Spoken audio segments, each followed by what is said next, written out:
Why is there intrinsic value in Bitcoin? Why should people invest in it rather than speculate?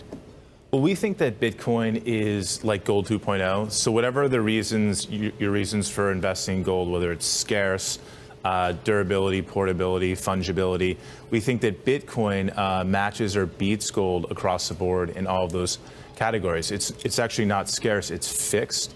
You can send it around like you send an email. It's a lot harder to do that with bars of gold. So the market cap right now of Bitcoin is 300 billion. The market cap of gold is 6 trillion.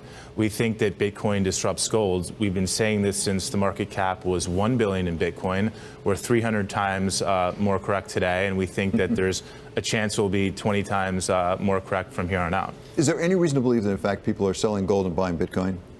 We're not. That's very possible for sure. I think anybody who likes the characteristics of gold in their portfolio definitely will be attracted to gold. I mean, Bitcoin, excuse me. I love that you mentioned that because Jeff Curry actually had a note out talking about that. And from his research, on the flip side, that he hasn't seen that yet because ETF flows haven't seen outflows of gold per se, and they look at a different kind of supply and demand dynamic, Julie, than what Bitcoin will be. So you said you could be 20 times more correct than you are now, right? In other words, that we could see another 20 or even 30-fold, I think you guys were quoted as saying, increase in the price of Bitcoin. But sort of how do you get there? Because even people who are positive on Bitcoin, many of them say we could see a sharp correction. Then it might go back up, but it could be a rocky road to get there. I think part of that is creating access to it. So we built Gemini.com, which is a licensed exchange and custodian. We're a New York trust company. We've launched 2 years ago. We're onshore, headquartered in New York. So it makes it easier for hedge funds to get involved. We have some of the world's most sophisticated market makers and prop trading firms already on Gemini.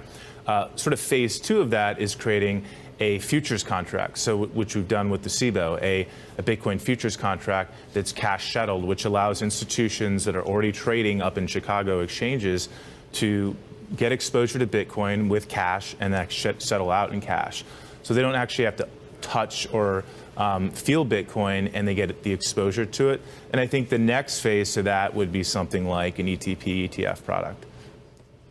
Which you guys had introduced. You had a filing in with the SEC. The SEC pushed it back to you like it has with all of the ETF filings. Are you planning to refile? What's the next step in the process? So we're actually, we're in process. We don't have to refile because we're on appeal. So the disapproval ruling is appealed right now. And we're just waiting to be heard by the commissioners.